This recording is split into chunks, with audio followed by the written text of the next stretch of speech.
এখন সকালবেলা তো চা নিয়ে বসেছি, চা আর মুড়ি।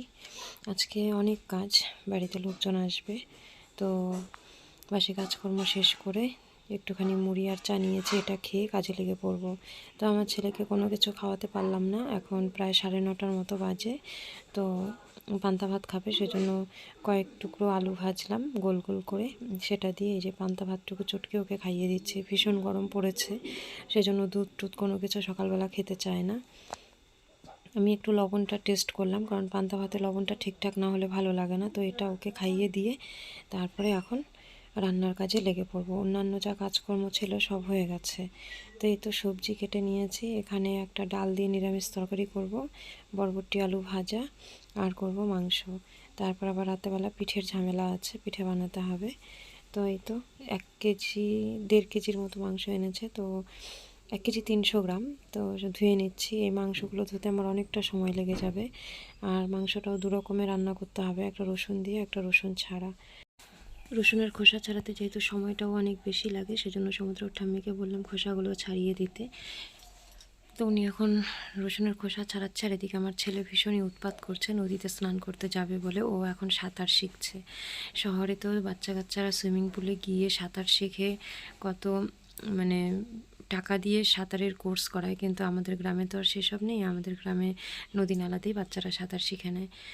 তো যাই হোক, নিরামিষ তরকারিটা বসিয়ে দিয়েছি আর ভাজা হয়ে গেছে। এখন এই যে দেখো, চাল গুঁড়ো করার জন্য এগুলো সব ধুয়ে টুয়ে রাখলাম।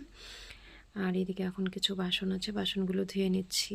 সব সেরে টেরে তারপর যাব মাংস রান্না করতে, কারণ 2 রকমের রান্না করতে হবে, সময়টাও বেশি লাগবে। আর একটু চা খেয়েছিলাম। বাসনগুলো ধুয়ে নিচ্ছি। সকাল থেকে কিন্তু ভাতের দানা পেটে পড়েনি। ভাবি একটা বাড়ির বউ সংসারের জন্য কত কিছু করে, কত স্যাক্রিফাইস করে, কিন্তু নাম নেই। কিছুদিন আগে আমার ভাই এসেছিল, এই বাড়ির লোক একটা কথাও বলেনি আমার ভাইয়ের সঙ্গে, কিন্তু তাদেরই আত্মীয় স্বজনের জন্য আমি দিনভর রান্না করছি। এই কাজটাই যদি আমি করতাম তাহলে কেমন হতো, যে আমার বাপের বাড়ির লোকের সঙ্গে কথা বলিনি, তাদের আত্মীয়র সঙ্গে আমিও কথা বলবো না তাহলে। কিন্তু আমরা সেটা পারি না, আর এরকম শিক্ষা পাইও নি যে বাড়ির ওপর কেউ আসলে পরে তার সাথে কথা বলবো না। এমনও না যে আমার ভাই ভীষণ বড় অন্যায় করে ফেলেছে, তেমন কিছুই না, ওই যে আমাকে ছোট করবে বলে। যাই হোক, তো কথা বলতে বলতে যেটা রসুন ছাড়া সেটা রান্না করে ফেলেছি মাংস, আর এখন রান্না করছি রসুন দেওয়া, মানে সবার জন্য আর কি।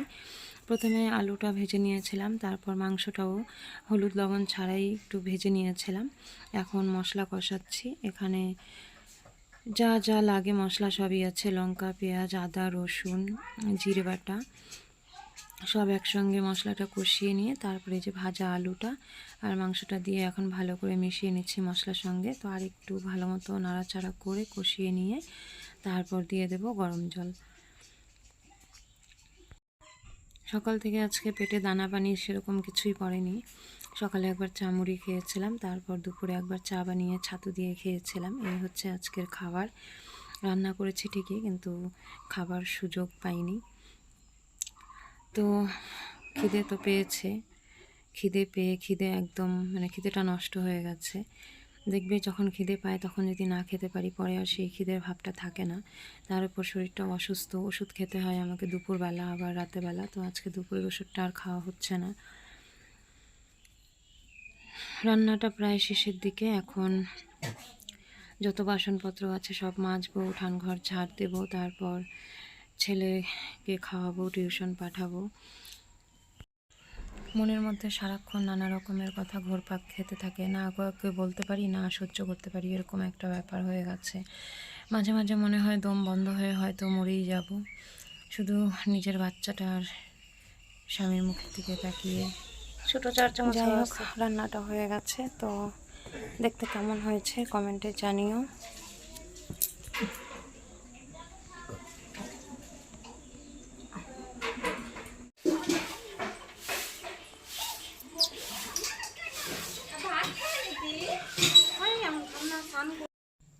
একটা কথা ঠিক, এখন প্রতিটা মেয়ের স্বাবলম্বী হওয়া উচিত। পড়াশোনা শিখে ঘরে বসে থাকা একদমই উচিত না। দুনিয়া পাল্টে গেছে, আগের দিন নেই।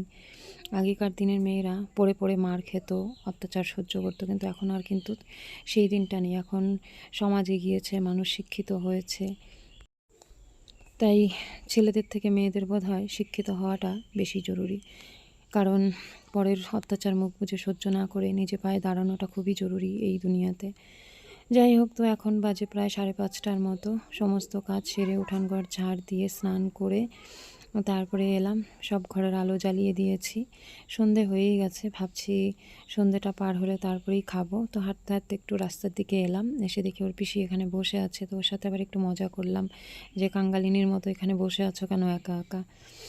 ওকে দেখে ভাবি যে এই তো সুখের দিন যাচ্ছে, পরের ঘরে গেলে কতই নাকি সহ্য করতে হবে। তো অবশেষে যে ভাত নিয়ে বসলাম, এখানে আছে বরবটি আলু ভাজা, নিরামিষ ডাল তরকারি আর কি, সবজি দিয়ে ডাল। তো এখন আর মাংসটা খাবো না, ভাবছি যদি পারি রাতে খাবো। তো এখন এই যে পিঠের জন্য গোলা গুলে নিয়েছি, এখন বানাবো। আর পিঠের সাজটাও বসিয়ে দিয়েছি, এখন একটু তেল দিয়ে নিচ্ছি যাতে পিঠেটা ভালো হয়। আমারও মাঝে মাঝে মনে হয় যে আমার বাবাকে একটু পিঠে বানিয়ে খাওয়াই, একটু ভালো মন্দ রান্না করে খাওয়াই, কিন্তু আমি এতটা অভাগী, এত পাপ করেছি আমি জীবনে, যে এই জীবনের পাপের সাজা আমি এই জীবনেই পেয়ে যাচ্ছি, যে নিজের বাবা নিজের ভাইকে একটু রান্না করেও খাওয়াতে পারি না। ওরা আসলে, মানে আমার বাবা তো আসেই না, আমার ভাই আসলে কথাটা পর্যন্ত বলতে চায় না এরা, কিন্তু এদের আত্মীয় স্বজনের জন্য আমি সকাল থেকে রাত পর্যন্ত রান্না করি। তাহলে বোঝো যে আমি কি কষ্টের মধ্যে আছি, এর থেকে কষ্ট আর কিচ্ছু হয় না। যাই হোক, অনেক কথাই বলে ফেললাম। তো এখানে 2 লিটার দুধ জাল হচ্ছে, আজকে আম দুধ আর পিঠে খাওয়া হবে। চলো তাহলে ভিডিওটা এখানেই শেষ করছি। সবাই ভালো থেকো, সুস্থ থেকো।